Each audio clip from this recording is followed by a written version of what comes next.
All right, everyone. Good evening, and welcome to the conference finals. We are down to 4 teams here in the NBA. I'll be doing showdown coverage most nights, it appears. Most nights going to get on about 45 minutes prior to lock. Probably no more than 20 or 30 minutes I can really do on any one game. They're going to go a little longer tonight because, we have the draft coming up in the middle, and we can segue into that and talk about it a little bit as the draft results come out. But additionally, because it's the first game of the series, there's a little more to talk over. I don't know where to start. I want to talk about Sunday a little bit. A phenomenal day of NBA, both from, obviously, a couple very close Game 7s. Again, shout out to Houston for letting us down, having really the best basketball day ever. But the two games we got were obviously exceptional, punctuated by Kawhi's incredible 4-bouncer to take that game down. Very much looking forward to. I mean, the first round was pretty bad. You had the Lillard go home shot. Outside of that was certainly the worst first round we've had in 5 years. There was not a lot of drama. We thought at the beginning with the Magic stealing a game and the Nets stealing some that maybe it would turn into something significant. Wasn't really the case. There was a pretty clear hierarchy in both leagues, with the exception, obviously, of Portland. I have picked against Portland twice now and have been wrong both times, so I will go back to the well again. I have them getting a game, partially because I have undersold them 2 rounds in a row. Now, there have been a number of ways in which opponents have been disappointing against them. There's been some coaches' mistakes. I have some real issues with how OKC handled their business and how they guarded defensively, and there were some ways I would have run that team differently had I my druthers, but they've gotten there. Say what you will. So you can make a strong argument for me for a sweep. Yeah, so, I don't know. More stuff about Sunday before I get into that quite a bit, though. Joel Embiid played 45 minutes and 11 seconds, and if math is frightening to you, I'll let you know that he did not play for 2 minutes and 49 seconds. He was a plus 10, meaning that the 76ers outscored the Raptors by 10 points when he was on the court, and they lost, meaning that they were outscored by 12. In the 2 minutes and 49 seconds, they let Joel Embiid rest. I bring this up because I get alternatingly praised for being very down on Embiid last series, to shit for saying, see, he's amazing. And the guy never said he wasn't amazing. There's a very, very significant difference. And this is really a classic example of good versus good in fantasy. There's just a lot of other people to defer to on that team, and they have, again, one of the worst matchups for him in the NBA to try to keep him down for a while. He was obviously quite good. Winning lineups on Sunday would have had McCollum and Embiid and Jokic and one of the other spend-up options. There was, and Kawhi, all in there, plus getting the right value pieces. But there was, that was quite a day of basketball for the Nuggets. In their getting eliminated game. And again, I had them winning in 7, which they managed not to do a couple ways. On Sunday, most impressively, no Denver Nugget other than Nikola Jokic made a 3-pointer. They shot 2 of 19 from 3. Jokic was 2 of 6. The rest of the team was 0 of 13 in a Game 7 closeout game at home against a Portland team that already doesn't defend the 3 that well, and was eschewing its better defenders to just try to turn it into a track meet. And they scored the most points on the day of the 4 teams with 100. But in 2019, we had 100 points as the most points scored of the 4 teams on that day. And my dog is apparently very excited by these goings on. But, God, I don't know, whoever's seeding the lawn needs to stop, or that's going to become pretty annoying. But just some really, really remarkable basketball players. Obviously, C.J. McCollum's game, and yes, if you're, it's not like the Trailblazers shot incredibly well either. I don't can't recall their exact number, but it was nearly as shitty. Yeah, the Portland Trailblazers shot 4 of 26 from 3, which is like 16%. Which at least makes some sense because, as expected, I like Mike Malone as a coach, but he made some mistakes in that series, and the biggest one was Will Barton. I like Will Barton. He got hot and did some offensive things there. He is a defensive liability, and at that point when the other team has, McCollum and Lillard, and then a couple guys at the 3 and the 4 who can be handled by whomever, you don't run Barton out there and let him get just beat to death, and then ran him out there and let him get beat to death for a couple games too long. The two things I probably yelled at in the opening round most were that they should match they should match Gasol's minutes to Embiid's, and Will Barton. I'm glad he made some shots for you and got hot there, but he shouldn't have been out there. And you could definitely argue those two changes done correctly would have changed the series for those two teams. In Game 7, they went back to what they should have done the entire time, which is play more Torrey Craig. Although, in fairness, Torrey Craig did, again, suffer the nose injury and needed some time back for that, was dealing with a mask that affected his offensive efficiency. So I won't suggest it's the most obvious thing in the world, but the Will Barton love based on a couple heroic streaches didn't work terribly well for that team. But Portland went out and shot 4 for 26 from 3. And again, I believe the Nuggets were 2 for 19. That's not some good shooting collectively. 6 for 45. That is not good shooting of the basketball in 2019. Especially when, again, Portland was like, all right, screw it. We're taking out Harkless and Aminu and putting in guys who can make some shots. So they played, 20 minutes of Rodney Hood before his injury. And, Seth Curry got 15, 17 minutes, I think, again in that game. And they, gave up the ghost on playing defense and still reminiscent to Houston last year with a cataclysmic shooting performance from Denver to find their way out of the playoffs. All right, so some other people appear to have gathered in here. Last thing I'll say about that, it was particularly funny in that both... it would take a while to talk about entirely, but both Portland and Denver were trying to lose games and fix the standings to get into matchups that they both failed to, and so ended up playing each other. But Portland wanted to get to Utah, and just some very weird stuff with the standings, and somehow Portland found their way here. But I will give Portland 5 games in the semifinals here. We will pause a second as...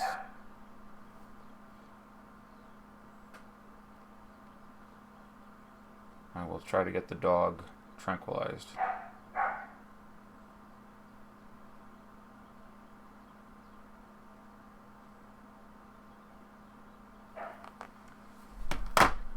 All right. So, and sure, we'll certainly get into. We'll talk about the draft lottery when we get the results of that in some 20 minutes. We will talk about tomorrow's game a little bit if you like. Though I've put many more hours into today's. So there's a lot of what exactly is going to happen here in this series, and it sort of all revolves around the front court for Portland. What exactly is what exactly are they going to do with Cantor and his minutes, and Aminu and his minutes, and Harkless and his minutes? Because dealing with showdown slates, obviously, and shout out to FanDuel and DraftKings for having 2-day slates, both of them. But the largest tournaments on FanDuel and DraftKings, or DraftKings and FanDuel respectively, for the 1-day slates are 600,000 and 400,000, and for the 2-day slates they're 20 and 10. So I appreciate the effort. It's better than nothing, but you could really.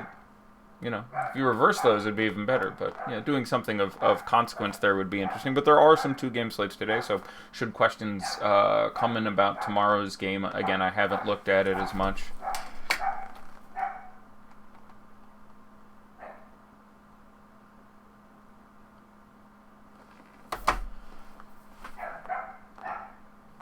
Oh, Boban, you're so crazy. So, again, those are the largest questions. This is the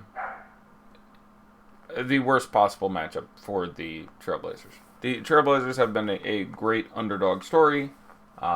Obviously, McCollum, through his brilliant conditioning where he doesn't look particularly fatigued at the end of 4 games, through his mastery in that last game where, again, let's not forget, he got his 55 fantasy points and his 37 real points. I think he made a 3-pointer. So he just went out there and played, 1995 basketball and just took infinite mid-ranges and layups and managed to get home. This is a particularly difficult spot for them on both ends of the court. We could talk long and hard about the Golden State Warriors beating up on Enes Kanter. When they used to be playing against the Thunder and Kanter was out there, there was the legendary time where Billy Donovan got caught basically mouthing on TV that you can't play Kanter because they just destroy him. They have the Blazers defense basically just drops back and everything in pick and rolls, and you can't do this against this team. So there is a very real possibility, starting with game 1 and moving on forward, that Kanter gets somewhat played off the court. Now, there's a lot to talk about here and unpack here. So the first thing is, if you are playing Kanter, or you want to play Kanter, you want to see the Warriors start Andrew Bogut. And I think they will start Andrew Bogut. I think they're going to play along for a second here. If we get news that the Warriors are starting the death lineup, which I don't think we have lineup, or particularly any other lineup, or even Looney, although I think Bogut's a little more likely as a starter because how they tend to run the rotations there. It's a real issue for Enes Kanter. Now, obviously, the price on DraftKings where he's $4,400, I wouldn't have a problem playing him anyway. Like, for you to, if you told me he played 20 minutes at $4,400, he's probably still something like I probably still end up overweight there, and there's a chance he plays 40 minutes. I mean, he literally got up to 40 minutes a game in that series, and that wasn't a great matchup either. They did some cross guarding. It's not as big a deal, or it's not something you can do as much about because Jokic is going to hurt you either in distribution or so many ways to do things where but this is, sort of a worst case scenario for him. So there's a lot of different ways that this can go. Enes Kanter can play 40 minutes tonight. Again, if you're hoping to play Enes Kanter, you want them to start Bogut because it's, likely that they can basically hide him on Bogut. If they go out there and they start, Draymond at the 5 and any other combination of guys, it's going to be a pretty significant issue, and it would cause me to, if they start Bogut, I would probably project Enes Kanter. If they start Bogut, I would project Kanter for something like 35 minutes and 41 fantasy points. It's a decent spot.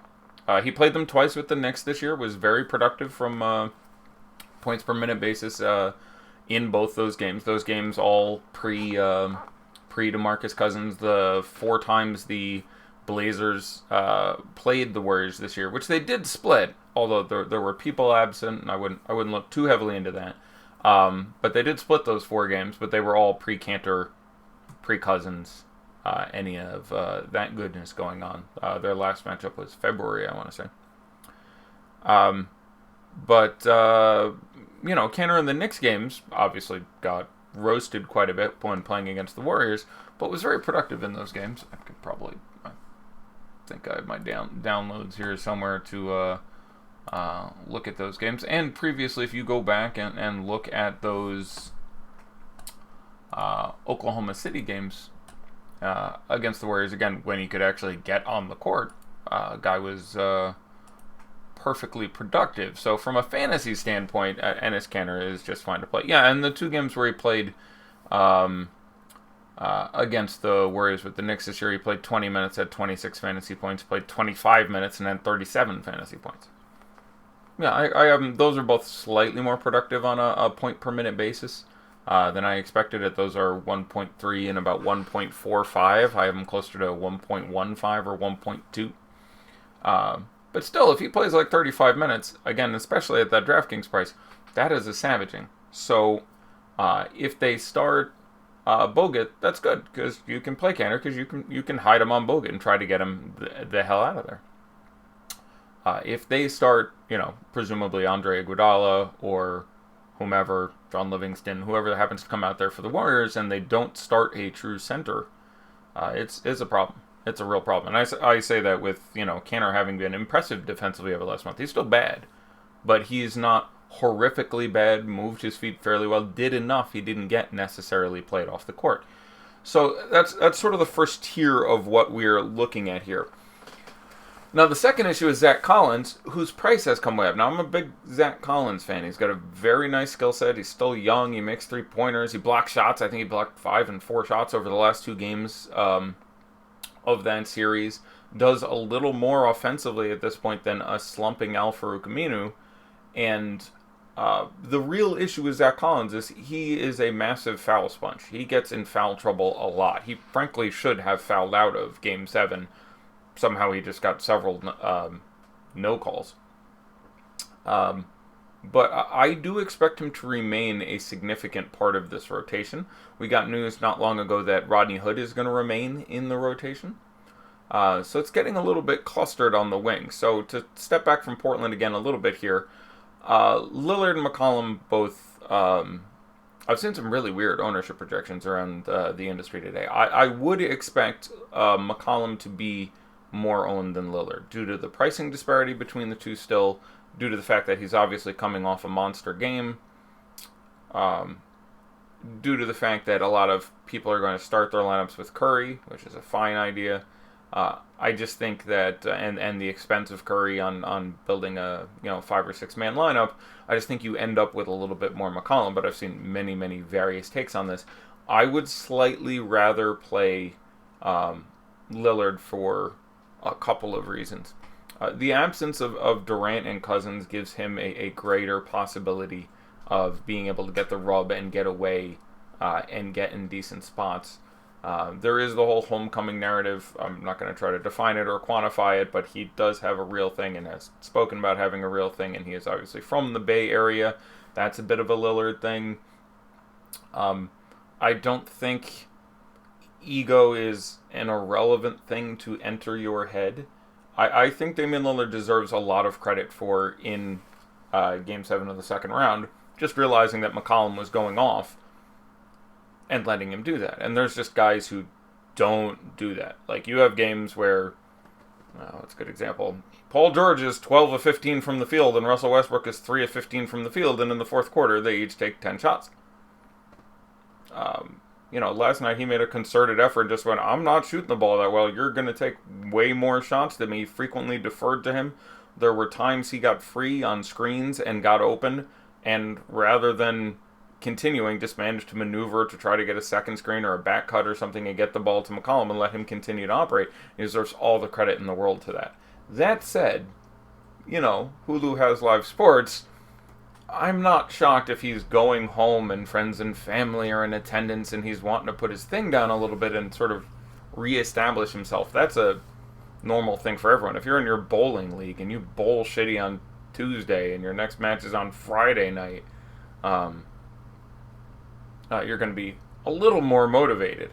That's sort of a standard thing, and I think those psychological factors are even a little more evident in the elite of the elite athletes that we're talking about here. So, for all those reasons, I do expect those two guys to carry the water for this team. I'm a little more excited to play Damian Lillard than CJ McCollum tonight. That being said, I was more excited to play Damian Lillard than CJ McCollum Game 7. Now that's ownership included. I need to look at the specific prices and check my projections to say which I prefer points per dollar. I said before every single game of round 2 that points per dollar, the better play is CJ McCollum. And he was 6 of those 7 games, I think. Today. Right, so on DK you have Lillard at 10.8 and McCollum at 9.6. On FanDuel, you have Lillard at 16,000 and McCollum at 13,000. So yeah, that is enough to split them. On DK, I'm just going to play Lillard. Historically, it's also a better matchup for him. We could do a data deep dive if you want, but there's it's important to point out that there is frequently when you deal with a situation where it's like, oh, Cousins is out and Durant is out and Nurkic is out. It becomes difficult from my point of view touting or looking at things because it's difficult to always know exactly what's going to happen, and there tends to not be a lot of sample size for data or video to look at. In this case, there's actually a ton. The Warriors knocked Portland out of the postseason not last year, but 2 years ago in 5 games in a series in which Kevin Durant missed, I think, 2.5 of those 5 games due to injury.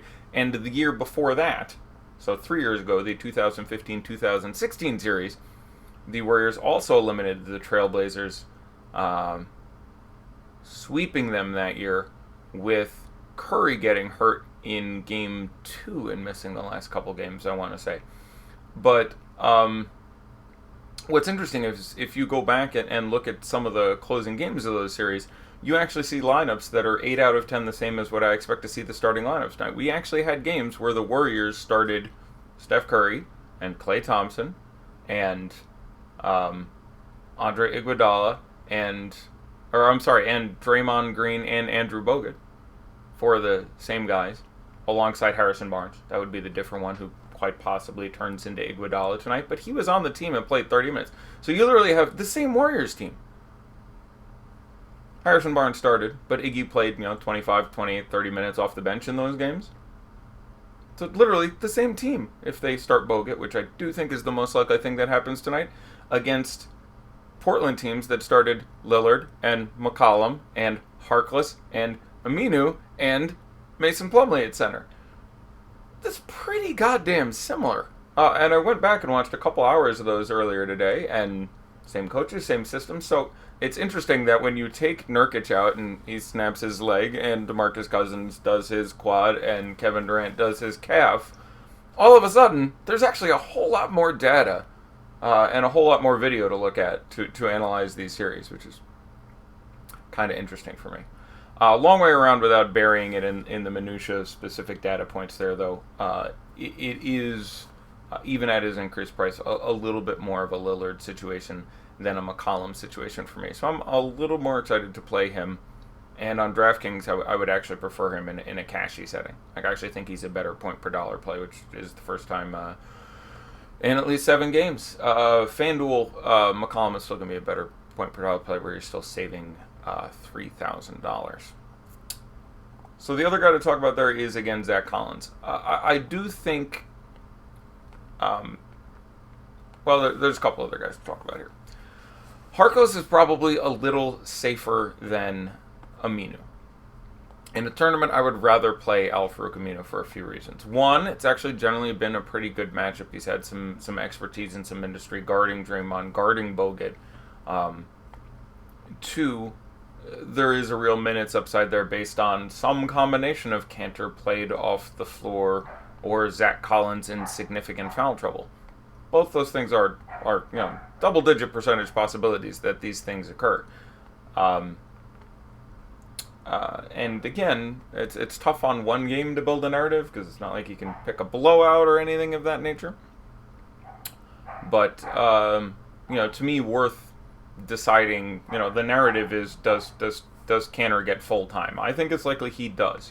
I expect his time to decrease during this series as it has in every post-game series he's played against the Warriors. If you look at some of those Thunder series, he would play 19 minutes in the opener, then 16, then 12, then 11, then 9, then 6 over the course of the series.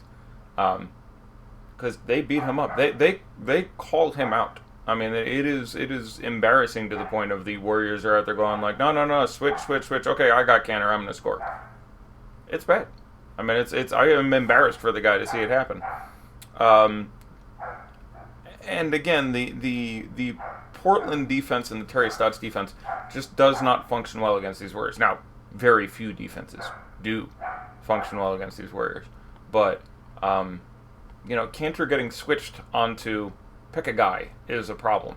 Kanter trying to drop back off a pick and roll against pick anyone on this team who can shoot, which is, everyone but Draymond basically at this point, and whomever they have out there at center. Like there's a lot of ways in which it goes badly. So let me pull up some Twitter stuff and look at NBA draft coverage and hire someone to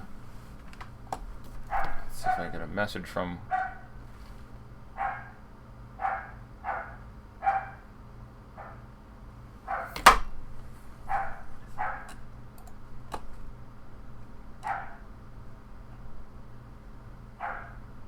What's the matchup history for Brolo versus Gasol and Kawhi versus Giannis? The Brolo Gasol one is actually pretty long. Kawhi and Giannis both missed games in series this year. And they largely won't be guarding each other. Pascal Siakam will do most of the guarding on Giannis, I expect, to start, and Chris Middleton will be guarding Kawhi to start. I would be surprised if that isn't how they went. Otherwise, you end up with some tough matchups, and that's what we saw during the regular season. And both people did a fairly good job. There will be some switchery, although less than, for example, in the Western Conference Finals. There's going to be all kinds of switchery. You can't survive that series without it. Yeah, that's at the top of my head. 2 cents on that there. But yeah, the Warriors switch a ton. The Blazers switch less than most teams. The Warriors switch everything, which is one of the reasons that being able to have Durant and Iguodala and Draymond and Clay and those guys who can actually guard multiple positions makes their unique defense pretty devastating and pretty effective.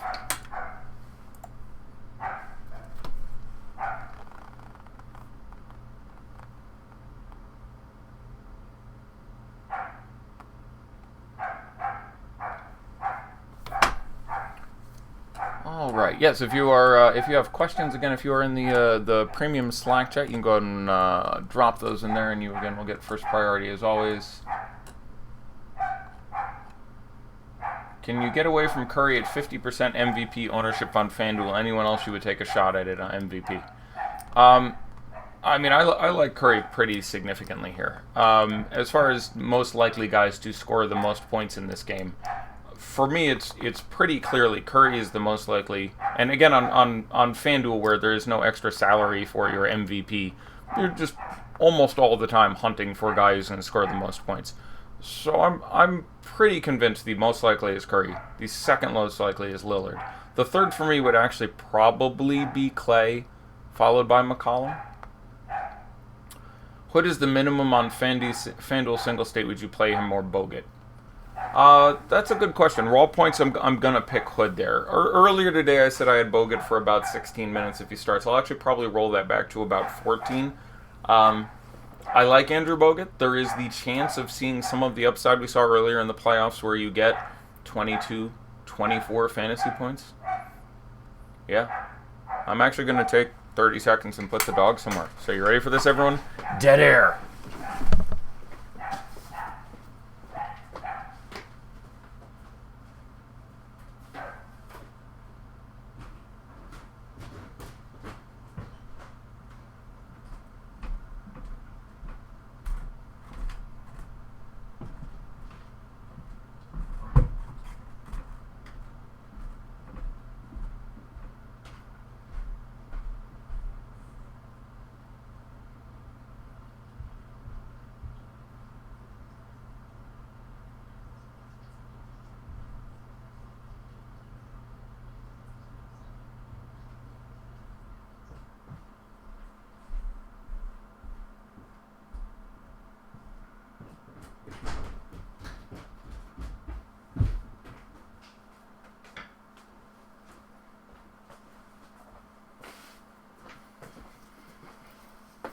I've never done that before, but at a certain point. So, no, I didn't put him outside. I put him in a bedroom. He's still a baby. He could get killed or something, and the rest of the family isn't home, and I'm texting them, please. Like, yeah, we'll be there soon. No hurry now. Okay. Where were we? The draft. The effing draft. I'm super excited by the draft. So, thankfully, I asked for an extra 15 minutes today for the game, so taking 1.5 of them to quell the dog. Anyone know what time the actual drafting, as in results, will come up? I know the show is 8:30, but I don't think it actually starts at precisely that time.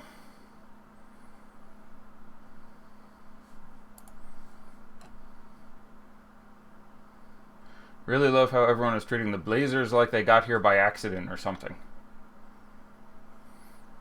They didn't get here by accident. They're a very good team. I do think they overperformed. If they played Denver again, I'd still take Denver in 7 games, but I don't think they got here by accident. I just think this team played that team twice in the playoffs in the last 3 years. They beat them 4-0 and 4-1. I gave them the 1, and they don't have Nurkic. And Durant and Cousins are coming back. I'm not attempting to disrespect anyone, and I will happily say I had them losing each of the first 2 rounds, and they won them both. So I was wrong, and they've clearly performed excellently. But I have no objective reason, video, mathematical, or any other reason to look at this series and be like, yeah, I think they pull this one out.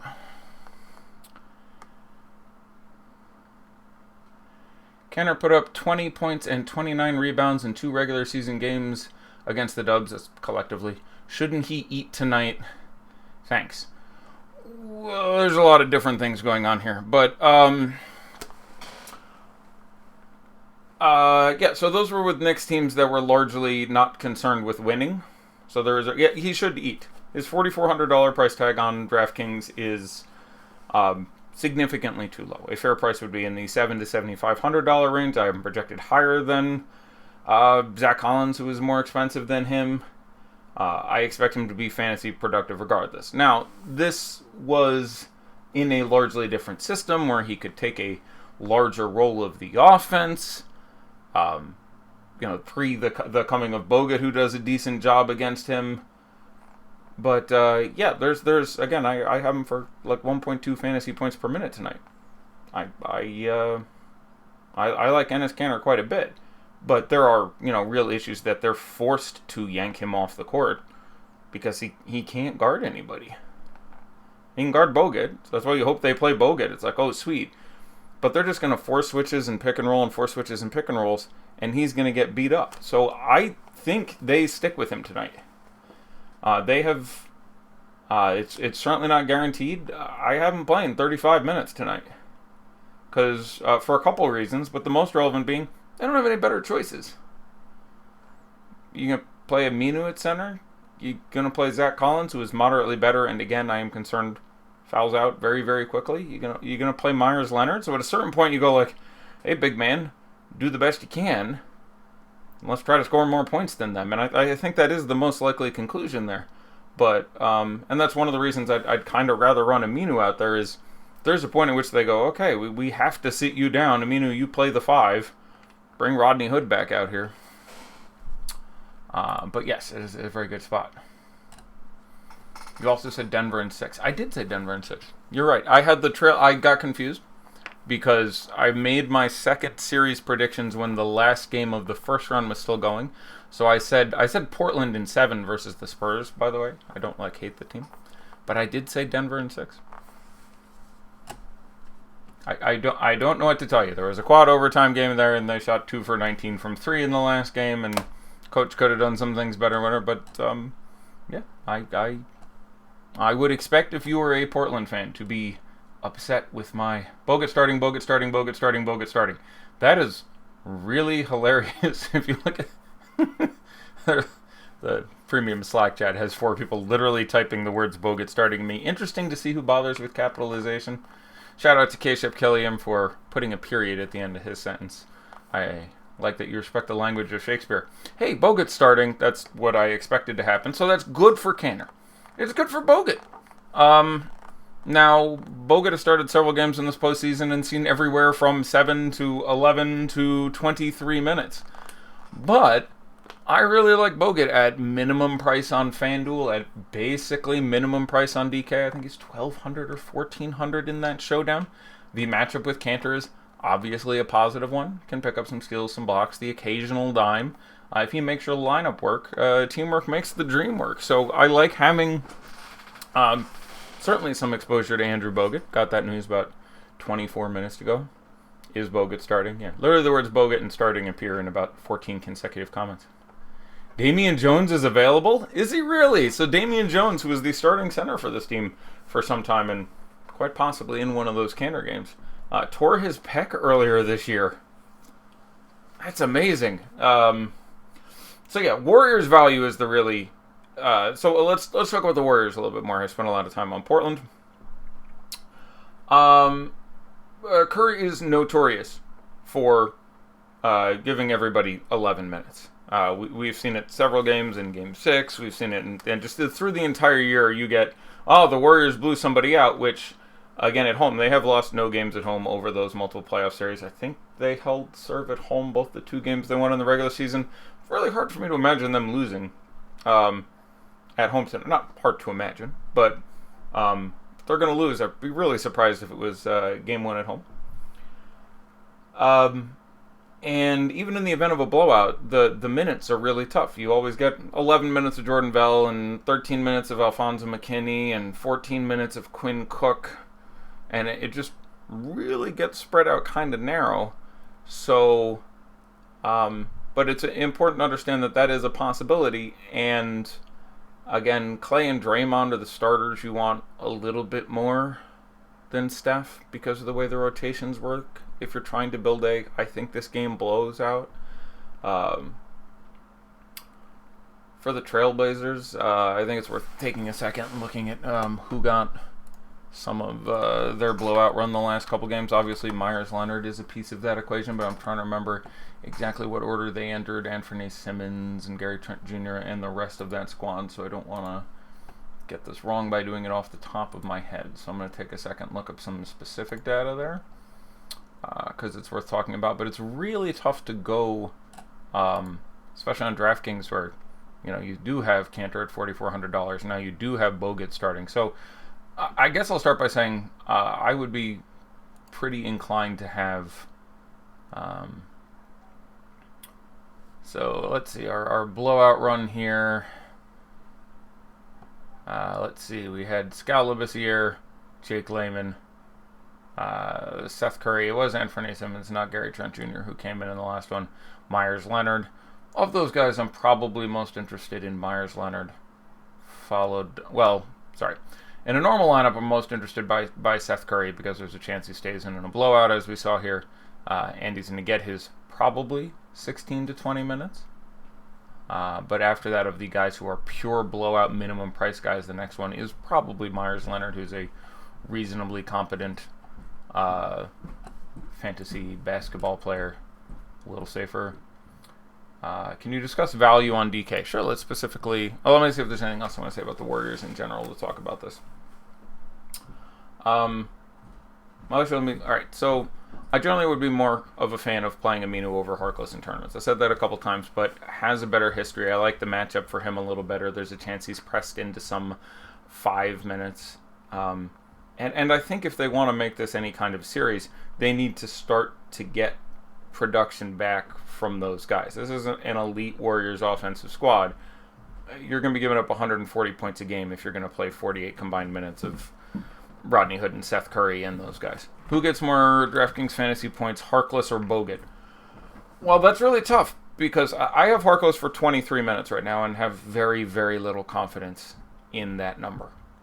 They want to be able to play Harkless and Aminu, especially at the forwards, and the inability to do so makes this team defensively a real issue. You already have Lillard, who, especially when he ends up taking so much onus on the offensive end of the court, you kind of want to hide on defense, and so frequently you'll get, in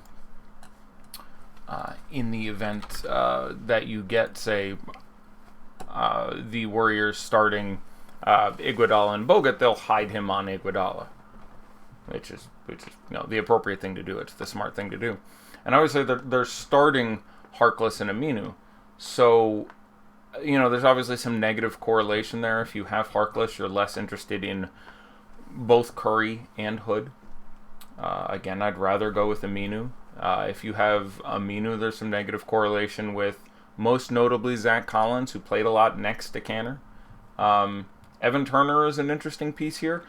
When we talk about Evan Turner, he was brilliant when pressed into service due to the Rodney Hood injury in Game 7 of the last series, and was unbelievably wretched for the rest of the postseason.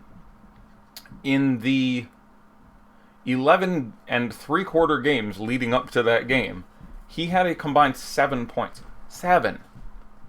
Okay, he was playing very little. He wasn't doing terribly well on either end of the court, and then he came in and was just massive in the fourth quarter, covered him, played great defense on Paul Millsap, which is what they had him in there doing. And you had lots of Aminu and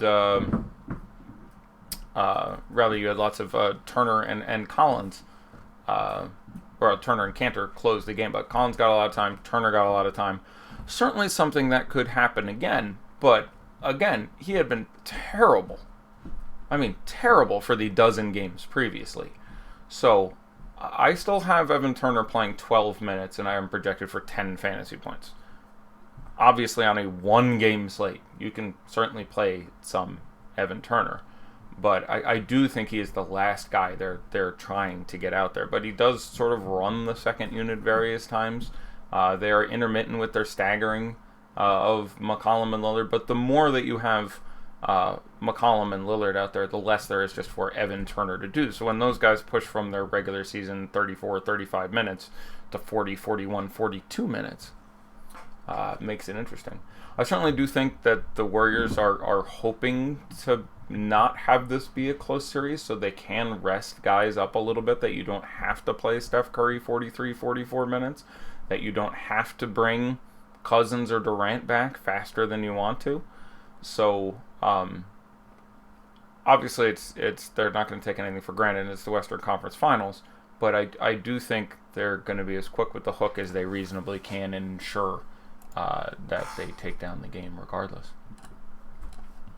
FanDuel 2-game slate thoughts. I haven't even looked at it, but I'll look at it for a second here. Then we'll handle a couple other questions. So yeah, talking about the Warriors, I do think it's important to reiterate how good of play Steph Curry and Klay Thompson are. This is a Kevin Durant series if he's healthy. Kevin Durant has the better matchup. The onus has been on him. His productivity has been a little bit higher than those guys. I like the matchups better for him. This is a more of a Durant than a Curry series for me if they're both in there in the same price and all else is equal. He would have been the guy I leaned on at the beginning. Much like you have Bledsoe series and Middleton series, there's just lots of teams where the matchups and how the teams defend each other tend to flow towards one guy. This would have been a Durant series. Without Durant, Thompson and Curry are going to have to do a lot here. Bogut starting is good for Thompson and Curry. It's a fine spot for Draymond as well, especially in the postseason. His regular season production against Portland, hit or miss. Although obviously there's always the big upside with him because of all the peripherals. But in the postseason, he's been solid through basically all 9 of those games that you had there. And there's no reason to expect that to start here. So, in general, my order as far as I'd want to play the Golden State Warriors would be Curry, followed by Klay. Very close, those two. Like them both quite a bit. But Curry's certainly on top for me. Curry, Klay, Draymond. I would probably rather play Bogut than Iguodala. I like Andre Iguodala. Like him a little more on FanDuel, where you're getting 3 for a steal and 3 for a block. Had a couple very nice games in this series, but was playing over his head a little bit and shooting 70% from the field and picking up 4 steals and blocks. Obviously, that can happen here, but the price is no longer cheap enough where it happens enough that I'm particularly thrilled with the play. So I'm fine to play him. Game stays close, very possibly get 36, 38 minutes, 40 minutes at Andre Iguodala. But I would rather play the other 4 starters for this team at this point. The bench, they are making picks. Okay, I've been alerted that the draft is occurring. I'll find some sort of live updating that situation. As far as the bench goes, Kevon Looney is still obviously the safest guy and the guy you are most interested in. He is sort of an anti-blowout pick, as he probably won't be out there in the blowout, so we're a little bit more excited to get pieces of Jordan Bell. If you're building the blowout, he would be the one you'd go at first there. But Looney, especially in a close game, I still have projected for more points than Bogut, even though Bogut is starting. I have him for more minutes than Bogut, even though Bogut is starting. Bogut would just get the nod for me simply because of the fact that he's cheaper. But Looney is regardless of who's starting or what's going on, tends to get his 18, 21, 23 minutes and is a perfectly productive guy, and it's still pretty cheap. So I like Looney quite a bit. I would generally be a slightly bigger fan of playing Bogut for reduced ownership. He's not going to be as owned as you should be. Even at the nominal prices, he's going to be 15, 18%. And you're hoping you get the 22 minutes of Bogut and not the 11 minutes of Bogut. So there's a lot of variability and range in what we can expect out of him.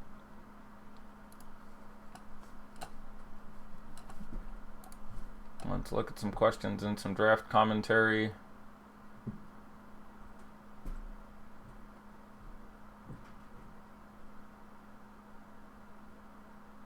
So what do we have? Someone type me in an update here. Cavs in 5th. Oh god, people are putting in the thing. Lakers are in the top 3. Any interest in Clay as captain? Yeah, of course. Especially with Durant gone, Clay has a massive upside basically every day, but just the shots are going to be there. It's not a particularly onerous matchup for him. He can pick up some defensive stats. Would you play Aminu in the captain spot? I mean, it is risky as hell. There is a chance he only gets 20 minutes. There is a chance that he gets 30 minutes and only scores 15 fantasy points. So it's how many lineups I'm building. Building 1? No. Building 10? No. 20 plus having, Aminu captain spot gives you some shot of actually taking down 5 digits in money tonight or whatever first prize is, $100,000. If you're going to get there, it's going to be something weird like, Aminu captain where he shoots 6 for 8 from 3 and scores 36 real fantasy points and his captain gets 54.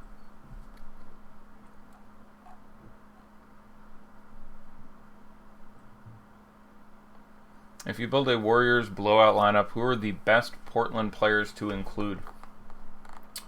Probably Seth Curry, Myers Leonard would be the first 2 you'd look at. Where are you at on Evan Turner today?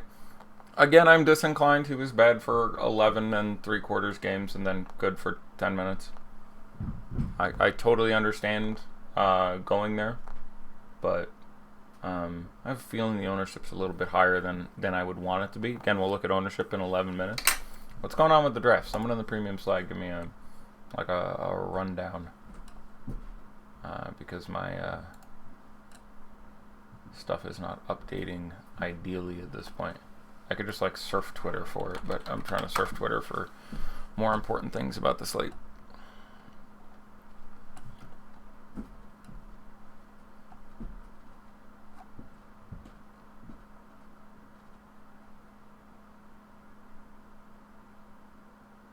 Are the Lakers and Knicks top 2? That's what I'm getting to be the case.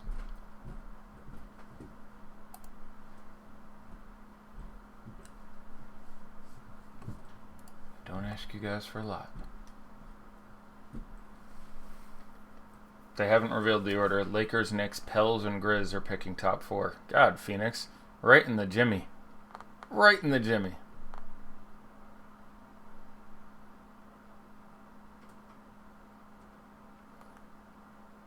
Nice for the Grizzlies. Zion to the Grizzlies?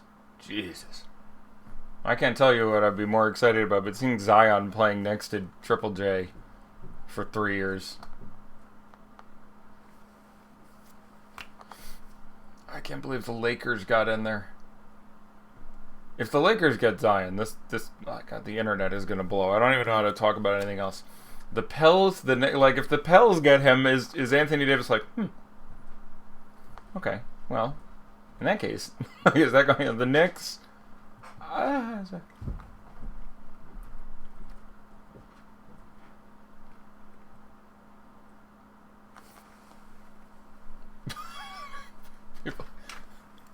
I'm sorry, this isn't scintillating TV. I'm just enjoying our premium Slack chat and the funny things everyone's saying. I'm going to spend a minute and go back to news. Just someone update me as things actually come out. I got to do my actual job for a minute here. 9 minutes until lock.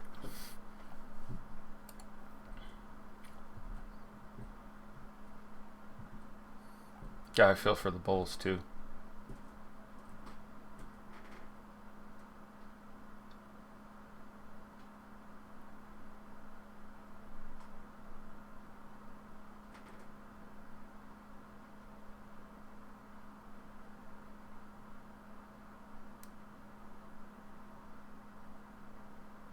Yeah, it's interesting the ramifications. Looking at the draft, where if you have for New Orleans, if you're looking to ship Anthony Davis, getting the Lakers and the Knicks all in the top 4, that is good for them. I agree with that.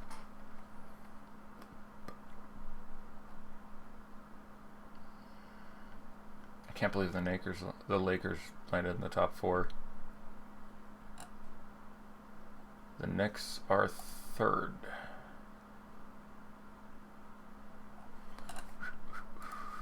Fascinating.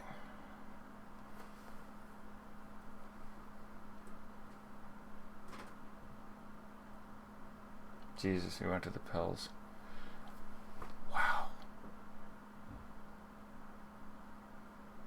Wow.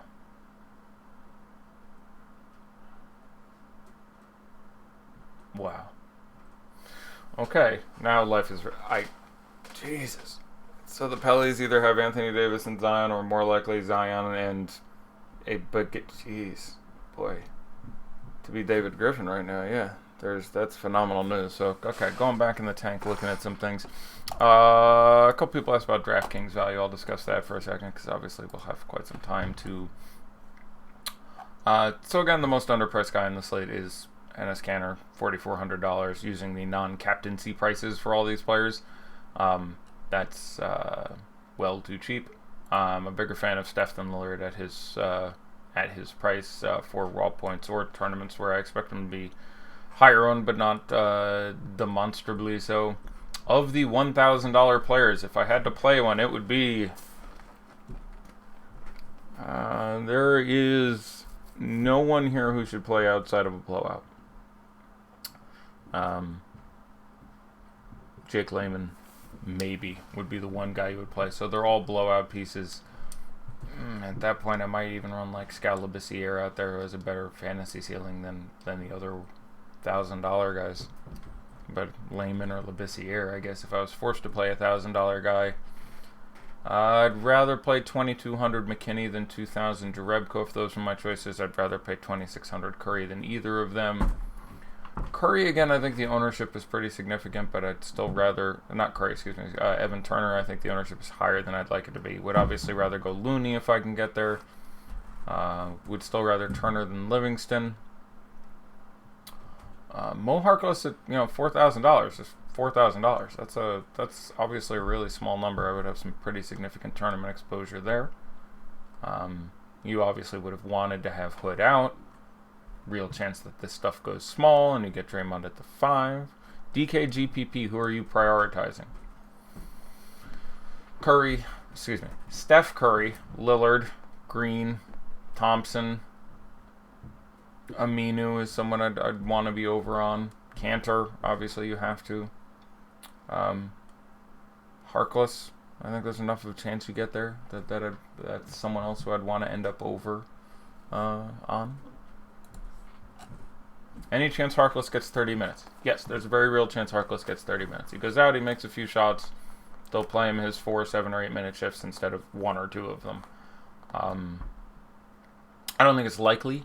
I think they continue to run deep, and so you're probably hoping more for 26. But yeah, there's a non-zero shot, probably a 10-20% shot that Harkless gets 30 minutes here.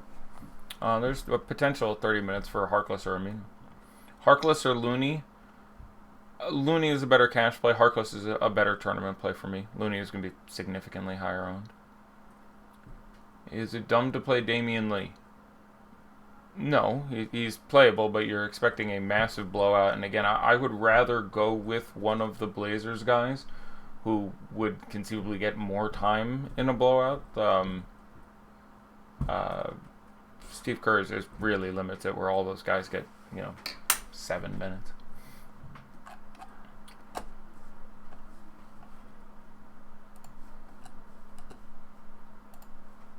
Just looking around at other things. But yeah, to be a Pelicans fan, oof. How about that team getting a rookie contract for Anthony Davis, and when they're gonna lose out on him, it's all right. We'll bring in Zion, like literally two of the most physically unique and gifted players in the history of the NBA. That does not suck to have won those. Them and the Cavs, say what you will, have done pretty well with the ping pong balls over the last decade. Yeah, I'll take more questions if you got them. The 2-game slate, we're 3 minutes before lock proper, so I guess we will leave that off for tomorrow. But if it makes you feel better, there's no damn prizes anyway.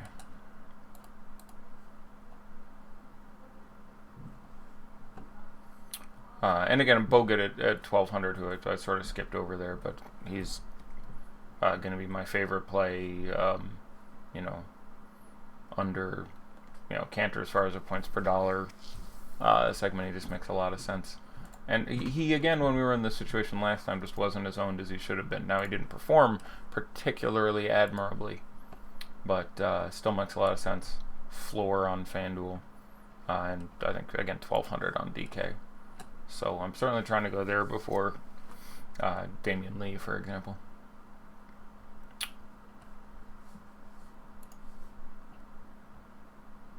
Yeah, David Griffin has the luck charm. Alvin Gentry yelled "fuck yeah" during the lottery when he won it. Clay or Curry captain? I would be more inclined towards Curry. I'm going to answer Curry for most of the Curry or Clay. I mean, I would have just a lot of Curry.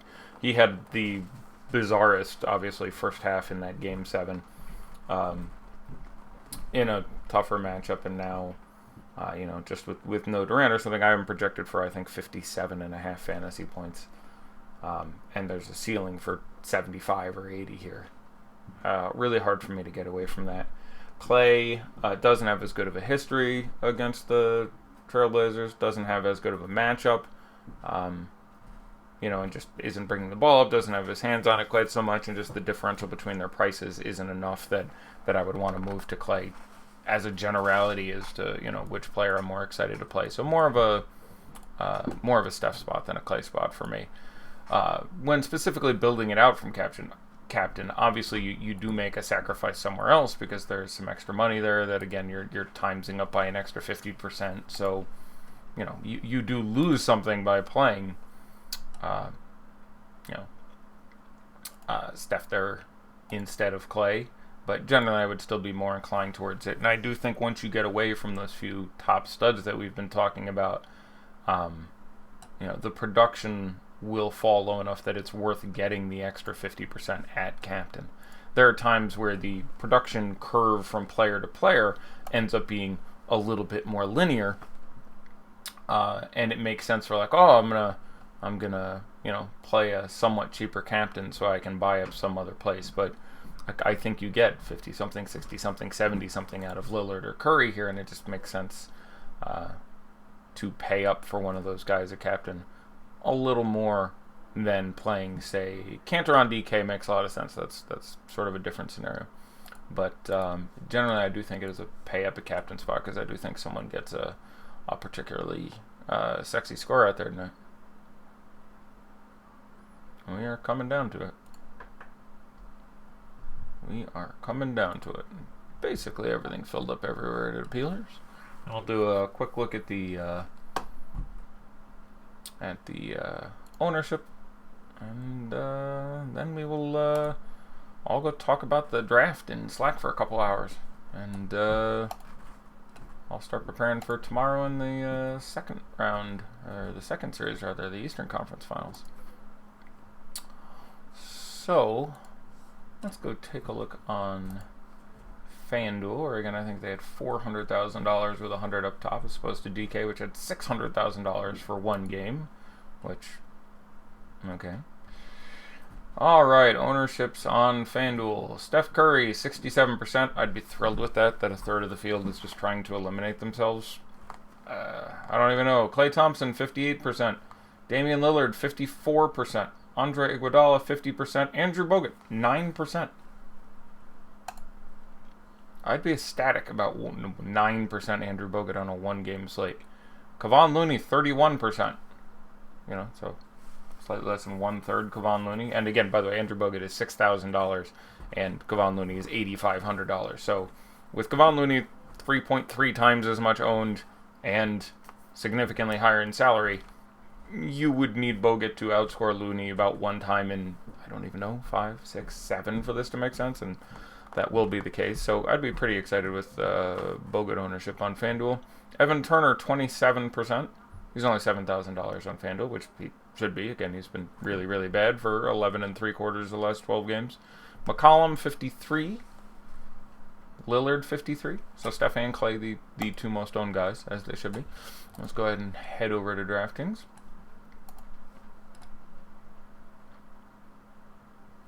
And again, there's a 600K. There it is. Spread or over under takes. I would expect this game to maybe see the over. I said that to someone earlier today, and they bet, and then the over under line went up by 3 points. Bogut starting is a slight negative there. I mean, the things are approximately appropriately nailed. I think, you know, maybe it should be 222 or 223, but it opened at like 218, and I think the over under moved up to somewhere closer to 221 or something for this game, which still feels maybe a touch low, but it's about where it should be. Again, we have seen historically low scoring in these playoffs. Again, just looking at and some of it is uncharacteristically bad shooting. Like, even if the teams are playing super defense and they're not great three-point shooting teams, you know, on Sunday, Denver and Portland collectively shot, again, I think it was 6 for 45 from three. That's horrifically terrible. So I would expect it to be better than that. But if you bet the unders all postseason, you'd be looking pretty good. You'd be looking pretty good. It's been a combination of a few things. When the starters play 45 minutes, they tend to play a little slower. Shout out to you, Joel Embiid. But there were several teams again that, if you looked at their postseason pace, would have been, several teams, the slowest team in the NBA during the regular season because of how much just everything slowed down. Which just another reason that Philly didn't win, because again, as has been said, he is an average player in the half court. They did slow him down to the half court excellently. Although in Game 7, Kawhi did move over to Jimmy Butler quite a bit more. I had said that I thought, as part of the system, as part of wanting to maintain that pace, even with Butler having taken a much larger role in these playoffs, that they would stick with him on Ben Simmons, not wanting him to get loose. And they didn't. He actually moved over substantially over the 6th game a little bit, and especially the 7th game, Kawhi guarded quite a bit of Jimmy Butler. Number 1 ownership, Steph Curry, 88.8%. Yep. Ooh, I should see if I can find it still on my phone where it has the captain thing and everything. Very rare you have features you can get on your phone and not on desktop, but here it is. Lillard, 76. Draymond, 70.5. Cantor, 67. That's too cheap. Klay, 66. Or not too cheap, but too little, because he's too cheap. Klay, 66. That feels good. McCollum, 63. Interesting. So Lillard was still significantly higher owned. Let me see if I can get in here somewhere. We can see what percentage people are of captain. That seems particularly relevant. I'd feel pretty good about 67% and his Cantor too. That's a really tough number for him to fail. Okay, hold on. I got there. I have no idea what is. I'm sure it's the $600,000 Phi Slamma Jamma. Best in the West, of course. Steph Curry, 89% owned, only 24% as captain. Lillard, 75% owned, only 10% as captain. So it's interesting. And I would actually disagree with this. But Lillard was drafted more than 5% higher than Draymond Green. But Draymond Green is a captain 13% of the time. And Lillard is a captain only 10% of the time. Which is odd to me. I like Draymond. He's a guy who does carry a big upside with him. But I still would think, especially with DraftKings scoring, by the way, where you get 2 for a steal and a block instead of 3, and you get an extra half a point for a 3-pointer, I would think I'd be more excited to have Lillard as my captain. Where, again, you're obviously really trying to spike the upside there. Although there's, a salary differential there. But other guys, Harkless at 12%, that feels very good. Aminu at 10%, that feels very good. Rodney Hood at 3.5% feels very good if he's feeling well. That's nice. Where's Bogut? 14.5. Right, so Bogut is a little under 15%. That feels excellent on a one-game slate. Yeah, I mean, he's pretty clear. Like, you can talk about Seth Curry at 2,600 or Turner at 3,000, who at least definitely will have a role. But, yeah, I'd want to have quite a bit of $1,200 Andrew Bogut in my life. So, yep. So I will be back again tomorrow. We'll continue to do the best we can to find some edge in the series. But this was tough. Tomorrow I'll have some stronger takes. I expect this minute should look like this, but there was, especially for this Portland team, quite a bit up in the air with what they were going to do in the front court and how the minutes were going to flow. So made the best guesses we could, and we'll hope we guessed correctly. So apologies for the dead air. That's the first time I've done that ever. I threw up on air once, and I was off the air for about 7 seconds, but I presume the dog noise made the show incredibly annoying, so I wanted to get out of there. Congratulations to the Pelicans of New Orleans, presumed new home of Zion. Long may they run. And I'll be back tomorrow to talk about the East. Best of luck and bon chance.